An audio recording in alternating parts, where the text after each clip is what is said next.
WTBC country. This is your daily fix of grit, guts, and gridiron glory.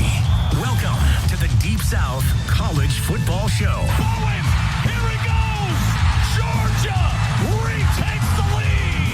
Breaking down the biggest matchups, the boldest takes, and the deepest rivalries in college football on Tide 100.9 and 1230 AM WTBC. Intercepted! They confused him! Xavier Brown headed the other way! Touchdown Tide! From Fayetteville to Gainesville, from the Grove to Toomer's Corner, it's SEC football. Chambers delivers! Touchdown! Now, here's your award-winning host, Wyatt Fulton.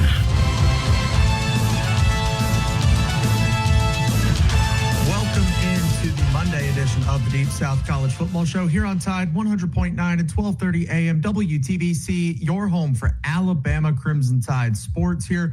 We're going to talk a little bit about the Crimson Tide as Alabama baseball is heading to Omaha, Nebraska for the College World Series. The first time in 27 years that Alabama is going to Omaha, Nebraska. So we'll talk a little bit about the matchup with St. John's, the sweep that Alabama had, winning game one on Saturday, and then yesterday started game two at about, 3 o'clock, I believe, is when game two started yesterday.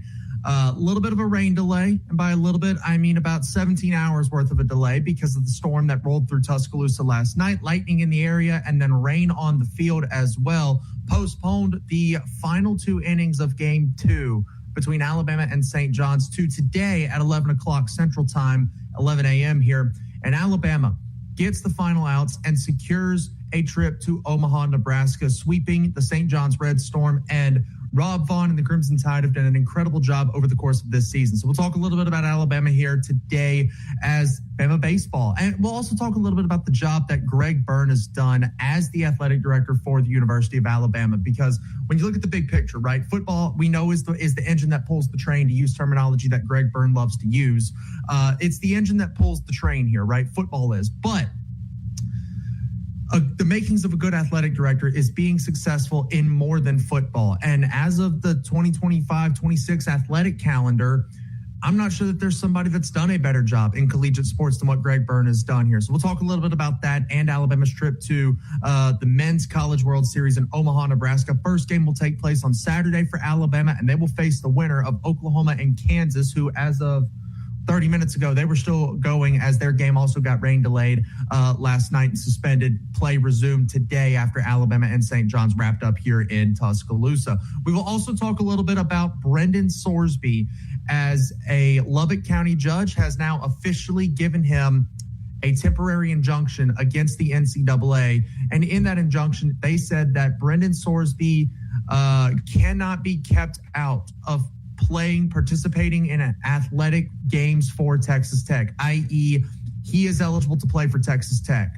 So we'll talk a little bit about that today here as well. Hanging out back in the Tide 100.9 studios, we got the gentleman hanging out with us here today. Gentlemen, how we doing? Doing well. How are you, Wyatt? Good to hear from you, Chase Brumfield. I believe we've got someone new/old in the studio. Whitman Clark hanging out with us today. How you doing, bud? Good to be back is an understatement, my friend. I have missed you oh so dearly. It's just a shame that you're not across the glass from me this afternoon. Yeah, we're working on that there in the Tide 100.9 studios. Hopefully we're back in studio here sooner rather than later. But for now, rolling with some good internet here at the house. We got the Bryant-Denny Stadium blueprints up in the back corner there. Got to get the setup a little bit more, rocking and rolling here. But we are underway here with the Deep South College Football Show. Whitman, I saw you were at the resumed game this morning here. What was the environment like there at the Joe? Given the circumstances that it was an 11 a.m. Monday morning full reset where you're kind of only coming to watch 6 outs, it's about as good as I could have expected that environment to be, and then some. Obviously, the right field Ragers are known throughout college baseball as a loud, raucous crowd that will give anybody trouble out there in right field. All I know is the cat that played right field for St. John's today, I know his first name because the entire right field terrace knew his first name. I want to reach out to Dylan, whatever your last name is, praying for you, brother, because they went after him this afternoon. Alabama gets the job done against St. John's today. 7-2 was the final score in kind of a two-day affair here. That Jason Torres grand slam last night.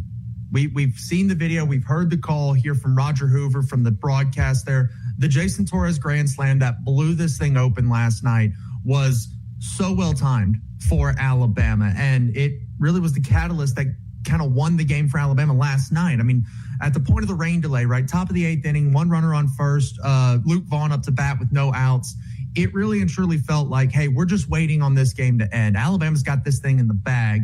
And shout out Micah Nichols, by the way, our intern for Tide 100.9. He was covering the game last night and sat there at the Joe for the entire rain delay. So, Micah, if you're listening, we greatly appreciate the coverage and the work that you do here.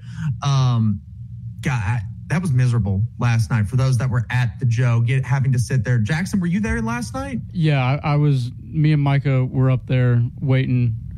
They said, hey, shout out to you too, man, because that had to be hell. Oh, it was. They said 7:30 was their expected start time at like 6. So around like 7, I go back down to the photo pit, and it just starts. I mean, the bottom falls out. Yeah, to use the correct term here for radio. And it was like that for about 2 hours. Then at 9:30, they were like, all right, 10 p.m., we're starting. And then it starts peeing again. And the grounds crew was like, I was sitting down there with them talking, and they were like, there's no way this is going tonight. And then they had the meeting of the minds out there, Greg Byrne, the 2 coaches, everybody else, the tournament directors, and the grounds crew was just like, yeah, not tonight. Yeah. And so at 10:15, they were like, yeah, we're not playing. And me and Micah were like, well, we could have told you that.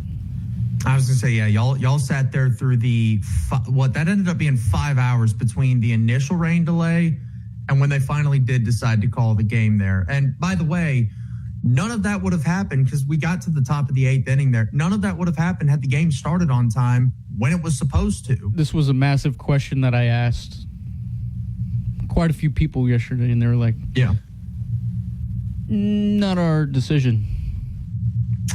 Yeah, they at all these sites, they've got an NCAA, I guess, official there to kind of dictate, all right, looks like we may be getting some rain or some thunder. Let's push back the start time, or hey, we're in a delay.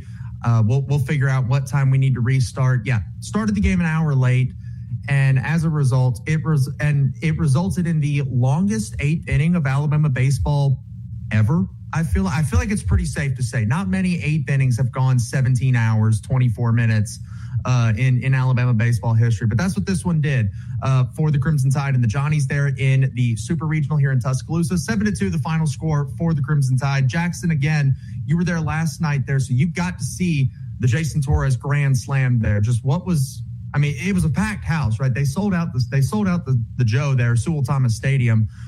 What was the reaction? Oh, it was insane. It was insane. The whole place. I mean, you could feel it.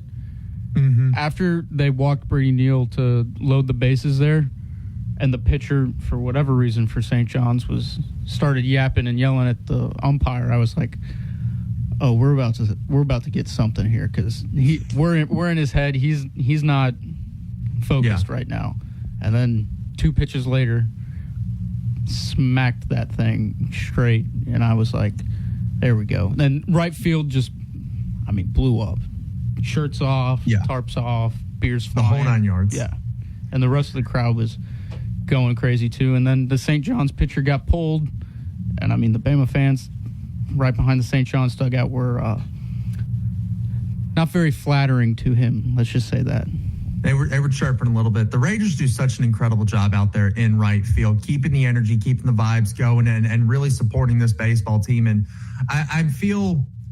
I'm very happy for the individuals that have supported Alabama baseball through, kind of the dark days of the program, the incident with Brad Bohannon, Coach Bo, that led to his ultimate dismissal from the program, bringing in Rob Vaughn, and even the ups and downs of this season, right? Jackson Whitman, early this year, we were talking about, hey, the sweep from Kentucky. It's like, all right, midweek loss to South Alabama. Okay, coach, it's year 3. This is normally the big jump year. You're winless in postseason play outside, or you're winless in NCAA tournament play under Rob Vaughn. You're, not too hot in the SEC tournament. You had the one win against Missouri, but you got smoked by Tennessee in the next game. Coach, we got to see this start to trend in the right direction. And Alabama did start that trend back in the right direction. Sweeps over Florida and Auburn. You get swept by Arkansas. And again, it's kind of that odd conversation. Are they going to be hosting? Are they going to be a top 8 national seed? Can they make some noise in the big dance? And now we know Alabama is so far under the going along the same path that Alabama softball did, undefeated in regionals, undefeated in supers, and now they're heading to the World Series. I will say we kind of got a pretty nice draw when it comes to the bracket for regionals and super regionals. Not saying the competition that we faced wasn't, up to snuff, but yeah. If you lucked out kind of when you face Alabama State and St. John's, and so you did what you needed to do and you got to where you needed to go. But I will say Texas and Georgia are going to be very hard to beat in Omaha. They are, but thankfully Texas and Georgia are on the other side of the bracket. Alabama's opponent will be Kansas or Oklahoma. And like you mentioned, Alabama did get some favorable draws in this tournament, right? Oklahoma State, USC Upstate, and Alabama State. No disrespect to those programs, but probably weren't the toughest opponents Alabama could have faced in regionals. And then you get to super regionals. And I think coming out of that rain's coming down now here in Tuscaloosa. Glad we got that game finished and done before this rain moved through here. But then you get to supers, and I think myself and just about everybody was saying, yeah, they're probably going to be playing Florida State. And that's going to be a very, very tough matchup there against the Seminoles. And then suddenly, one ball game later, 5-4 final score. Hey, the St. John's Red Storm, actually, they're the ones coming to Tuscaloosa. So you may have gotten some favorable matchups here, but at the same time, you still got to go beat the guys in front of you. I mean, we've seen the ups and downs of Alabama baseball this season, right? 2 seasons ago, they go undefeated in midweek, winless in the postseason. This season, they struggle in the midweek, get swept by Kentucky, get swept by Arkansas, kind of ups and downs like we had mentioned. And now, and lose in the first game against Florida in the SEC tournament with your best pitcher on the mound in Tyler Fay.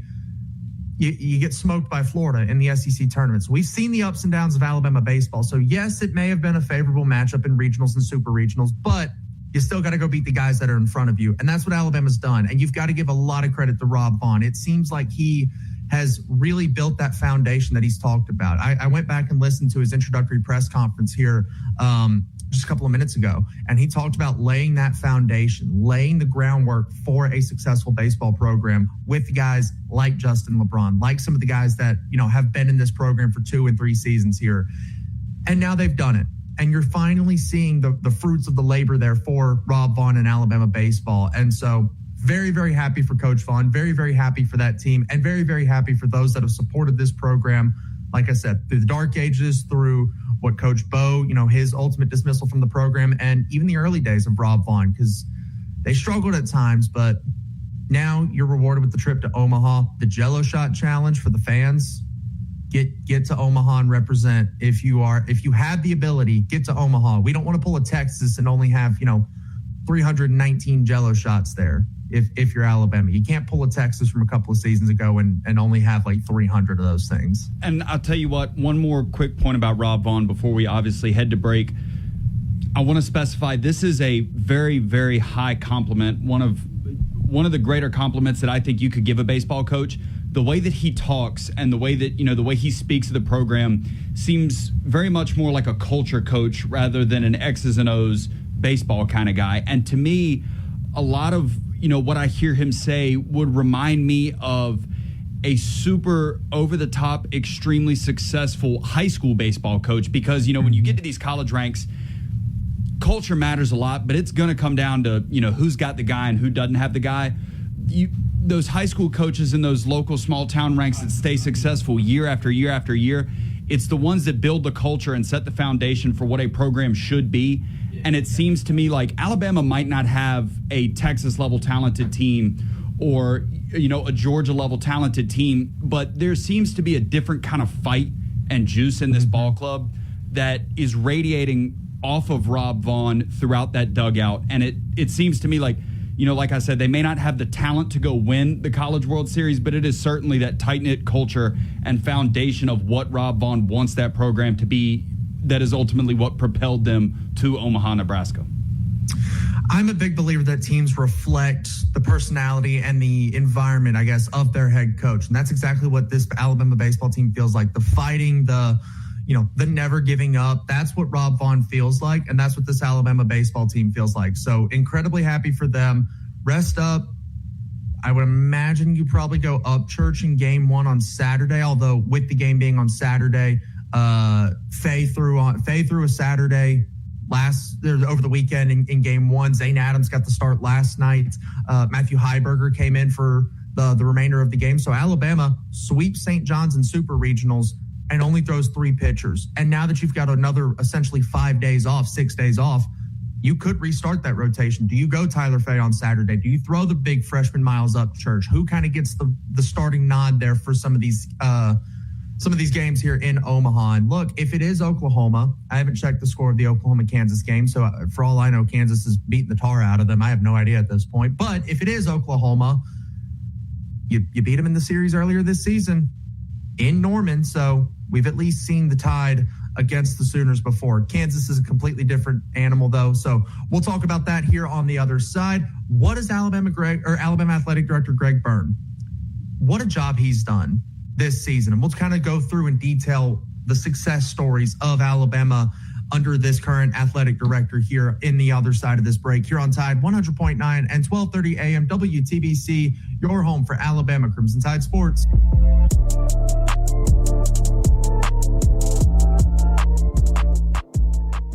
After a wreck, Mean to advertise and do your marketing with Town Square Media Tuscaloosa. Melissa started her business in 2014. What would you say to someone considering Town Square Media Tuscaloosa? My experience with Town Square Media has been awesome, and I would definitely recommend it to anyone.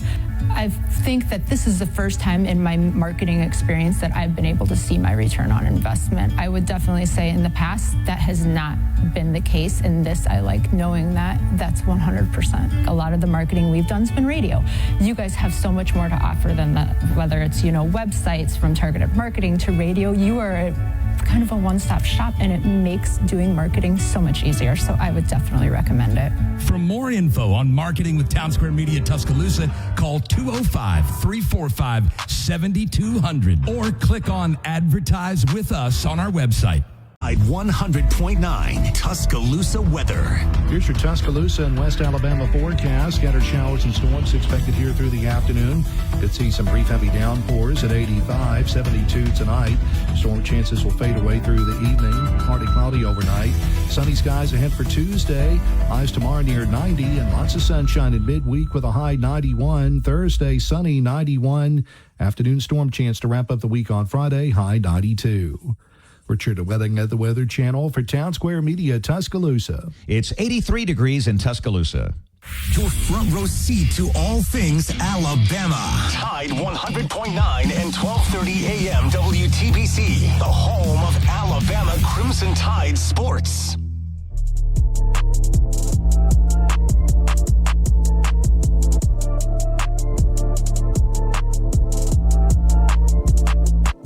As we talk a little bit of Alabama athletics here, we do have a score update courtesy of John P. tagging me on Twitter, so big thanks to John there.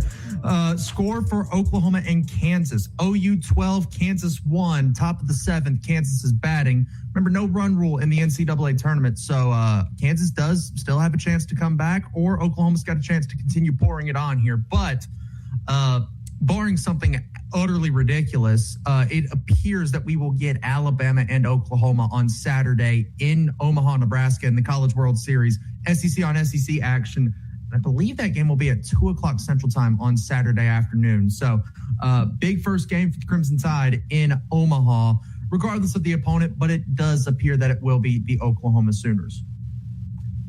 We talked very briefly about the success that Alabama has had under athletic director Greg Byrne, but I want to dive kind of a little bit more into that because, like we said, the makings of a good athletic program is more than just football success, right? You've got to have more success than just football. Now, that is not to say football is not important. It is the engine that pulls the train. You look at everybody's budget every single year, and football is one of two sports that is profiting here. And in a lot of cases, football is the only sport that profits for a lot of universities. Based off the reports of AL.com and some other people for the University of Alabama, there are two sports that turn a profit at UA. It is football and men's basketball. Every other sport is running in the negatives, but football and men's basketball make enough of a profit that you're still bringing in, $50 million in pure profit, or at least $40 million in pure profit from football and men's basketball. But you look at the job that Greg Byrne has done this season here at the University of Alabama. It's notable, right? You look at the athletic program that they are running right now. We'll start with football. I understand a lot of people, maybe don't necessarily love what Kalen DeBoer has done, lost 4 games the last 2 years, but either way, you've got to understand they made the college football playoff. They were one of the 12 best teams in the country last season, and if you want to take that a step further, they were one of 5 teams to win a playoff game last season, and the first one to do so on the road when you look at the University of Alabama football side of things. So football, college football playoff, won a road playoff game, one of 5 teams to win a playoff game last season. Whitman Jackson, I know the standard at Alabama's national championships, but I view that as a success in year number 2 under Kalen DeBoer. People will talk all the time about the roster that he inherited and refuse to mention the fact of what I've said time and time again here on the show. The only thing Kalen DeBoer could do for the first 5 months as the head coach of Alabama was hold the door open enough that anybody that wanted to walk out of the program didn't get hit in the rear on their way out. I mean, lost a couple of those guys I wouldn't have minded. Lost Julian Sayin, lost Caleb Downs, lost piece after piece after piece. And, I mean, it lost games he shouldn't have. 4th ever game as a head coach at Alabama, beats Kirby Smart in the regular season as the first guy to do that in multiple years. Beat LSU at home 42-6. I mean, a lot of good things. Won his first 2 Iron Bowls. There's some to complain about, but there's a lot to celebrate. And if we want to move forward as a positive society, maybe we should look at some of the good instead of just that small fraction of bad. Nate Oates, Kalen DeBoer was hired by athletic director Greg Byrne. Nate Oates was also hired by Greg Byrne, and Alabama basketball made the Sweet 16 again this season. The 4th consecutive year that the Tide has made the Sweet 16, made back-to-back Elite 8 appearances 2 seasons ago, made a Final Four 2 seasons ago as well. So I'd pretty much call that a success. Nate Oates and what he's done with Alabama men's basketball has elevated the program. Whitman Jackson, I remember the days of Alabama just being happy to be, the next 4 out, right? So you've got the 64 that make the tournament, right?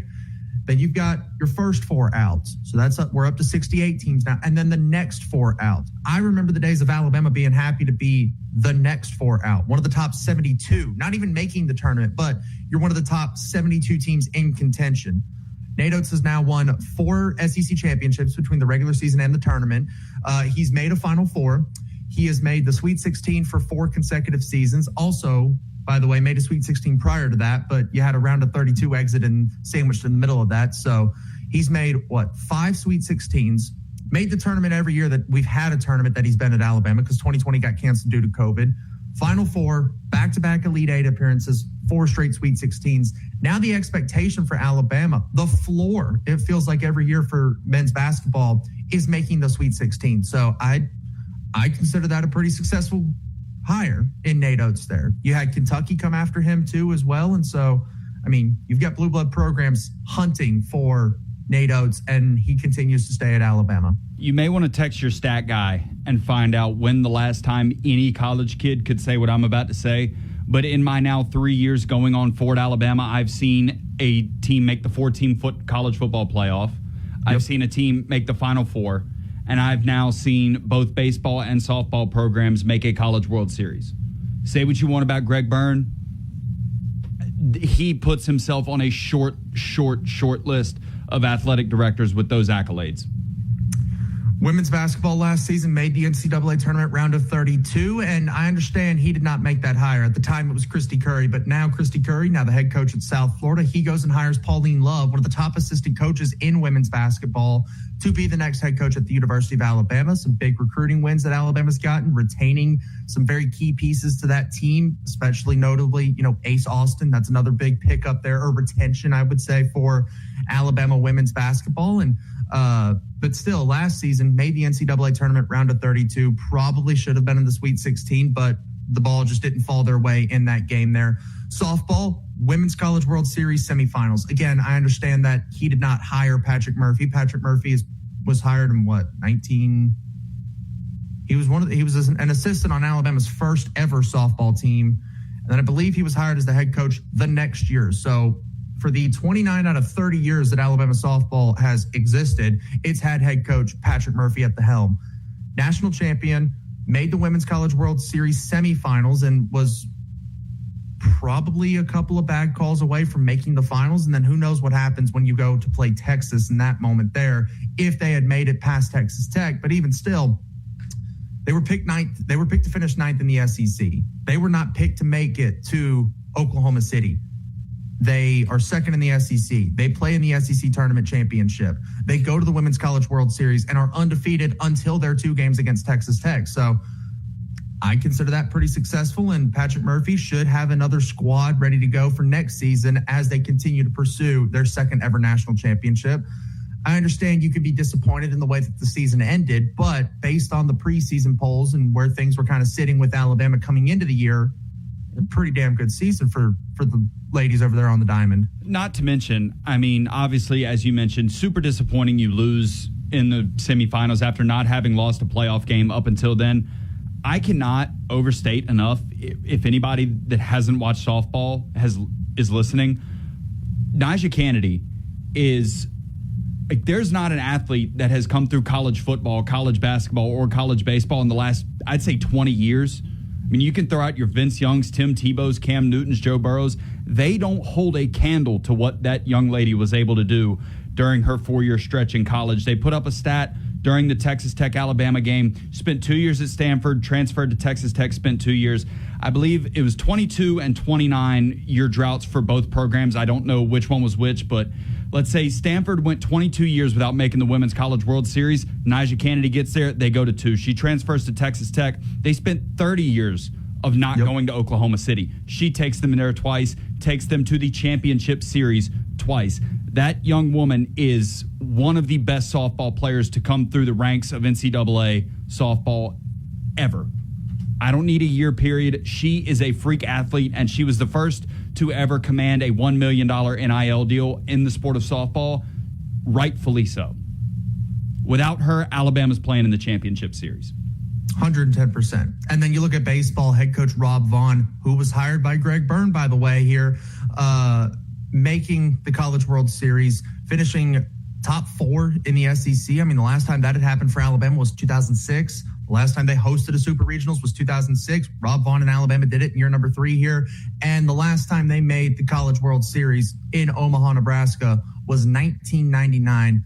I wasn't alive. Jackson wasn't alive. Whitman wasn't alive. I wasn't even a glimmer in my mom's eye yet. Last time Alabama made the Men's College World Series. And Rob Vaughn just did it here about 2.5 hours ago. So you've got to give all the credit in the world. By the way, individual championships in track and field as well for Alabama. And then you also look at golf, had the national runner-up here as well. Just phenomenal athletic program that Greg Byrne has been able to put together here at Alabama. Absolutely. And going back to the baseball thing, finishing top 4 in the SEC is very hard, man. This league is ridiculous. You have A&M, you have usually LSU and Tennessee are good. Kentucky and Florida are usually pretty good. Arkansas is usually really good. Vanderbilt, Georgia's now on the up. Texas, the Mississippi schools, Oklahoma, Mississippi State. It's Auburn. It's ridiculous how good this league is in baseball year in and year out. And this year we proved to be one of the top 4 in the conference and one of the top 8 nationally. Mind you, named off all of those teams and still did not include Vanderbilt, who was the sort of Alabama football of the baseball world for the 2010s. Yeah. The last 5 national champions have come out of the SEC? I'd say more than that. Well, I think we did the math. I did the math on this the other day. Since I'm gonna butcher this stat because it's been a hot minute since I've looked at these numbers here. I believe since 2000 there have been 3 national championships in college baseball that did not feature an SEC team since 2000. That's how good this conference is in baseball. And for sure, every national champion this decade in the 2020s has come out of the SEC.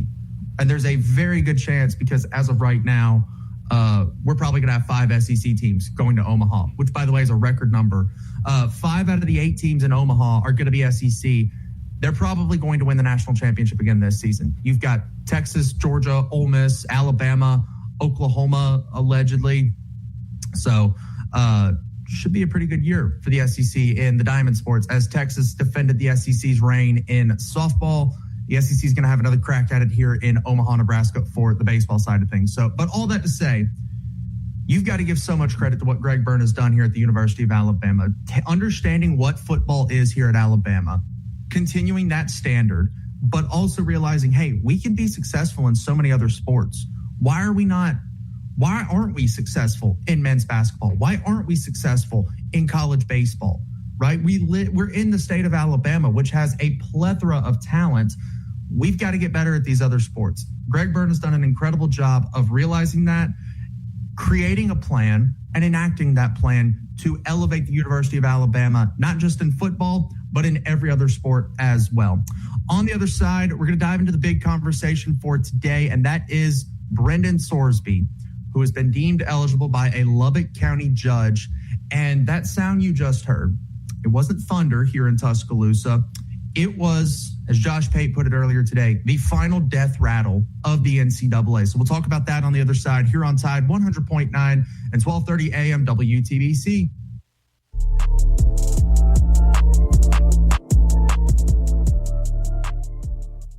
What does it mean to advertise and do your marketing with Town Square Media Tuscaloosa? Melissa started her business in 2014. What would you say to someone considering Town Square Media Tuscaloosa? My experience with Town Square Media has been awesome, and I would definitely recommend it to anyone.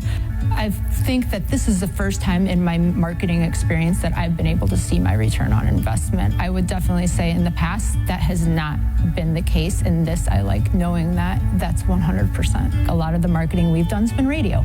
You guys have so much more to offer than that, whether it's, websites, from targeted marketing to radio. You are kind of a one-stop shop, and it makes doing marketing so much easier. So I would definitely recommend it. For more info on marketing with Town Square Media Tuscaloosa, call 205-345-7200 or click on Advertise with Us on our website. Breaking news, bold opinions, and pure Crimson Tide spirit. Tide 100.9 and 1230 AM WTBC.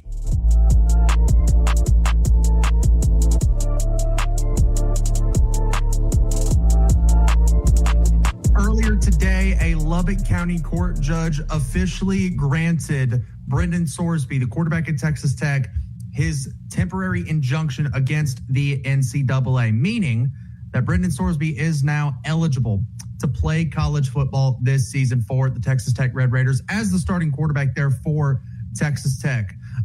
This is the dumbest decision that could have been made. That sound you hear is not thunder, as the rain is still coming down here in Tuscaloosa. At least it is at my house. That sound you heard was the final death rattle of the NCAA. This was the nail in the coffin for the NCAA.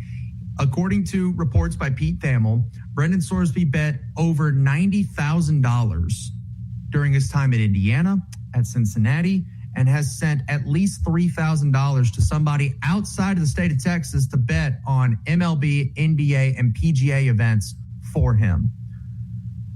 Jackson Whitman, I thought the one rule that would always stand in college athletics, don't gamble. You do not gamble. If you do, it is immediate ineligibility. And now we have found out that that is not the case. I mean, if you want a prime example for why the NCAA doesn't force squat anymore, here you go. Eligibility. It has no power. They have no power over that, because what are they going to do? They're just going to say, oh, JUCO doesn't matter. Your time there doesn't matter. Even though you may have won or played every single game in JUCO, doesn't matter. Is it a college sport? Yeah, but it doesn't count. You gamble? Well, it was an addiction. I couldn't help it. Even though I betted on, the team I played for. We'll just say, oh, no excuse, but, no consequences either. What are we doing? What is this sport now where you can have your backup quarterback bet on your own team? Like you said, this is the golden rule. That was that was the one rule is you do not gamble. If you play sports, you do not gamble. That was the one rule that I always thought would stand. And even if gambling aside, if I'm Brendan Sorsby and I lay down a bet on an NBA game, frown upon it as you may, there's the golden rule and then there's the shiny golden rule. Don't bet on your own expletive team. Don't do it. Don't do it. The ESPN calls it the wide world of sports for a reason. There is a wide world of sports. You can go bet on Albanian cricket if you so choose. He was. You can do that. If you have a problem, go bet on Indonesian table tennis. Don't bet on the team that you're playing for. Don't do it. Please just don't do it.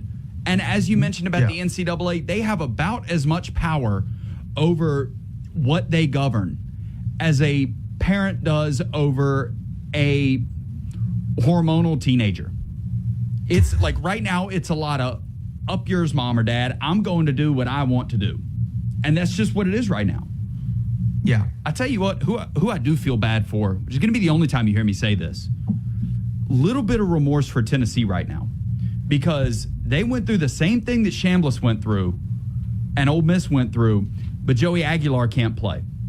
Texas Tech had a quarterback at this point being a bookie, it feels like, and he's going to get to play. I don't know what they ruled on Joey Aguilar, but he can't play. I don't get it. There's too many of going this way and then going back that way to, understand what the rules are. That's what make rules is the precedent behind them, and once they get set, they're enforced. Rules are getting set and they're not being enforced, and when they are set and they are enforced, well, then they get broken anyway, and then it's just whatever. I will also say we've all seen, Law and Order or Suits and all this stuff about, whatever, but how many dollars did Cody Campbell throw at this judge? Or what information was found on this judge? That's the thing, too, is the initial judge in this case was a Texas Tech alum, law school graduate of Texas Tech. He recuses himself. So then they bring in a retired Lubbock County Court judge who is a Houston alum. So you're thinking, okay, we're not going to be getting this favorable ruling. You're not getting an Alabama judge, an Alabama graduate judge to rule on Charles Bediako. You're not getting an Ole Miss alum to rule on Trinidad Chambliss. You're getting somebody who is not affiliated with the university, somebody who is allegedly going to be bringing in an unbiased opinion. Hell, you may have actually gotten a biased opinion against Texas Tech and Brendan Sorsby because this judge is a Houston alum, another institution in the state of Texas. And yet Brendan Sorsby is deemed eligible here, according to the ruling that came down this morning here. Pete Thamel reported it again. From the ruling, the NCAA cannot prevent Texas Tech quarterback Brendan Sorsby from practicing, playing, or otherwise participating on Texas Tech's football team for the 2026 season. That's it. The NCAA, the judge literally said, hey, NCAA, you can do nothing to stop this. You have no power to stop him. The only avenue that the NCAA has at this point is an appeal. And I will say, we have seen an appeal work in favor of the NCAA, right? Charles Bediako was granted his temporary injunction at the University of Alabama. The NCAA appeals the decision. It goes to court. We covered the court case in the courtroom there here in Tuscaloosa Circuit Court. And he was deemed ineligible based off the ruling that came from there. But is the timeline going to make sense? right? If Brendan Sorsby did not get his temporary injunction, he was going to enter the NFL supplemental draft. Well, that deadline is in like 2 weeks.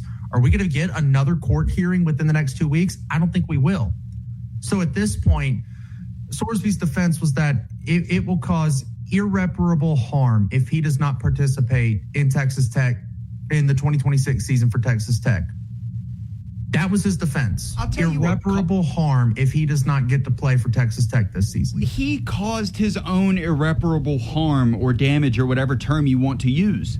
He made his bed 4 years ago betting doubloons. I mean, just mere sense. His literal defense was that I was not feeling included with my team, so therefore I bet in order to feel better, in order to feel closer to my teammates, and because Indiana was not a competitor in 2022, I lost most of my bets. You want to feel more included with your team? Go have fun with them on the weekend. I'm not advocating for any bad activities, but go party with your teammates on the weekend if you want to feel more included. Go throw extra balls to your wide receivers if you want to feel more included. Go hang out. Go do something. Literally, Keelan Russell was fishing with teammates this weekend at Alabama. You want to feel connected to your team? Go fishing. Go hunting. Go party. Go to the club. Do whatever the hell you want to do with your teammates. If you want to feel connected to your team, go hang out with them. There have been thousands of quarterbacks to come through the high school and college ranks throughout the history of football that did not get to play. When I was younger, when I was too young to be a starting varsity quarterback, I was in that position. You know what I did? I did what the coach told me to do. Keep your helmet on and stand by me just in case. Now, did I touch the field when he said that? Absolutely not. But I felt closer to the team, if that's the argument you want to make. I felt ready to go. I felt in the game because I was there ready, waiting with my helmet on. He should have been there right behind, I don't know the name of the head coach at Indiana before Signetti, but he should have been Tom Allen. He should have been right there with Coach Allen with his helmet on his head, hands on his shoulder pads, ready to go in the game, knowing good and well that he wouldn't, but it doesn't matter. You're a true freshman. You're not supposed to play in the Big Ten or the SEC as a true freshman at quarterback.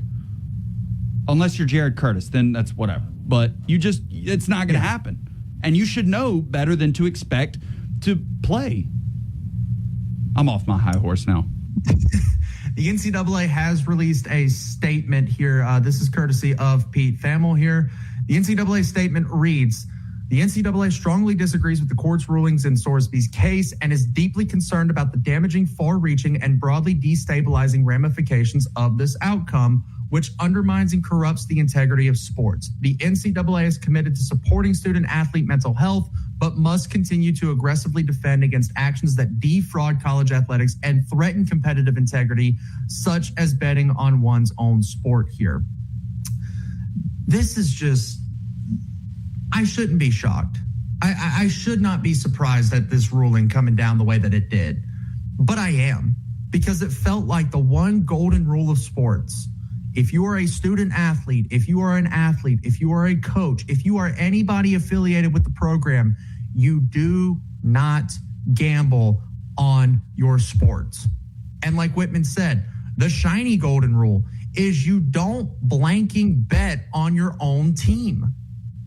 And Brendan Sorsby broke all those rules. $90,000 he bet over the course of, 4 years. Bet $90,000 over the course of 4 years here. And we're just going to say, how long did he spend in rehab? Well, at least he got his money back from his NIL deal at Texas Tech. So did he even really Apparently gamble? He needed the NIL money to pay a bookie because he was losing money. I mean, $90,000 is pennies in comparison to that $4 million deal. Do we know how long he spent in rehab? 3 weeks, 30 days. Like, this is a touchy subject here, but like, has anybody ever dealt with addiction before? Like, out of the two of y'all, like, have either of y'all ever dealt with addiction? I don't want to get too deep in the weeds here, and I don't want to get too deep in the weeds and put your business out online. But if you deal with addiction, right, there's a lot of things that people are addicted to that may not necessarily be bad. Like, I'm addicted to caffeine, straight up. Same. I drink probably 2 or 3 energy drinks a day and a couple of, diet sodas on top of that. So like caffeine's in my system constantly here, right? There's ways to get around it. There's ways to fix the problem. And if you deal with something a little bit tougher than that, whether it be drugs, alcohol, gambling, you go to rehab for this, right? But if you're an alcoholic, somebody who deals with alcohol addiction, when you get out of rehab, do you go back to the club? Do you go back out to the bar? No. Speaking from experience, no, you do not. You don't go back out to the bar. If you deal with a drug addiction and you have a real intention of getting better and getting past this addiction and overcoming your addiction, if you deal with a drug problem, do you go back to the plug and say, hey, do you go back to him? That's what I'm asking. Yeah, well, you're not supposed to. If you have a real intention of getting better and not relapsing, do you go back to them and say, hey, man, need a little bit more? No, but I think, relapses are going to happen with every addict. They are. So, the next time he sees a DraftKings ad pop up on his phone, well, my God, we got DraftKings ads in stadiums now. I know. That's what I'm saying. He's going to have a hard time. He's just going to have to, I can pull up on my phone a prediction market right now and bet on the Spurs and the Knicks tonight. Well, can he set? I'm not trying to, dismiss anything here, but there is an avenue, if it is that bad, he can get on Cauchy and vote on politics instead of sports. Oh, God. Bet on the rain in Lubbock. But look, Wyatt, one more issue I think we're running a little late that I want to touch on. The lack of depth on perspective from be it Brendan Sorsby or this judge, the dollar figure that you just mentioned, $90,000 over a 4-year stretch, really jumps out at me. There are a lot of people in this country and a lot of families in this country that do not bring home $90,000 over a 4-year stretch. Yes. And that is that's not okay given how expensive it is to live these days. But that's not the point that I'm making. It is very out of touch with reality because I guarantee you there are some Texas Tech fans that fall into that category. There are some Alabama fans that fall into that category. There are fans all over the country that fall into the category of they won't bring home $90,000 over 4 years. This kid loses because let's be real here. The free tuition, room and board that comes with a full ride scholarship, that's the payment. This NIL stuff is just the cherry on top. For him to go and just throw his cherry on top right out the window in the form of $90,000 over 4 years gambling, just for there to be absolutely zero repercussion. Because while your public image is going to be, it's going to take a hit, while your name might get dragged through the mud on shows like this, on podcasts, on social media, there is now no real repercussion for Brendan Sorsby breaking the golden rule of sports. I find it almost offensive because while I do not, where I come from, I don't fall into that category of people, but I know people that do. It is so very out of touch that it is frustrating is an understatement that this kid's just going to get a slap on the wrist and this year's playbook, and he's just going to walk right into the facility like nothing ever happened. At some point, something has got to be done, or else it's a runaway train. Oh, but wait, he is suspended the first 2 games of the year. Well, poor guy. He won't get to play against... He won't get to stat pad against Abilene Christian in week 1. And Sharon Moore was, suspended his first 3 games when he wasn't even the head coach during the whole Connor Stallions thing. But I digress. The real kicker here is that his defense was that, yes, I have a problem. Yes, I'm seeking help for it and will continue to seek help for it. But also, if you don't let me play, I'm going to have to suffer consequences. It'll tank my career. Yeah. That's kind of the whole point of what not happens gambling. When you make a mistake. Right. Real life decisions have real life consequences. You screwed up. And now he's just got absolutely no consequences for his actions here. You know what, Brendan Sorsby, we understand that you've got a problem. We understand addiction is a really bad thing that you have to fight right now. but you've got no consequences for your actions. Oh, excuse me, you're going to be suspended 2 games, so you don't get to stat pad against Abilene Christian, but you're back for Big 12 play. And now, even just barely looking at the football side of things, I guess we'll dive into that tomorrow and what this means for the Big 12 and the playoff and Texas Tech and the whole 9 yards there. We'll dive into that tomorrow. I guess Texas Tech's now, pardon the language with the irony, Texas Tech's now the favorite to win the Big 12 again because you've got Brendan Sorsby back. And you're going to have Will Redmond as the backup quarterback next season. Don't tell him that, though. Yeah, don't tell him that. Don't tell him that. Maybe all this was just a big psyop so that way he could, get really good odds on his Heisman odds and Texas Tech to make the playoff. Maybe that's all this was. Well, I mean, the Heisman now is about the best story, not the best player. Oh, he overcame addiction. Yeah, Brendan Sorsby, 18-1 on the Heisman market right now. And look, I'm all for second chances, but that's what the supplemental draft is for. There you go. According to Pete Thamel, Brendan Sorsby was being viewed as a top 15 NFL quarterback. So, yes, you're going to suffer irreparable harm by being a top 15 quarterback in the NFL your first season in the NFL. I don't know. The NCAA is dead, though. A moment of silence here for the NCAA. And we're done. All right, that'll do it for us today here on the radio side of things. Here, coming up next, the game with Ryan Fowler from 2 until 6 p.m. Don't forget Alabama baseball in Omaha on Saturday afternoon. We'll have the game call from Roger Hoover and the entire Crimson Tide Sports Network team right here on Tide 100.9 and 1230 AM WTBC. Now, this hour's West Alabama real-time news update from the Tuscaloosa Thread Newsroom.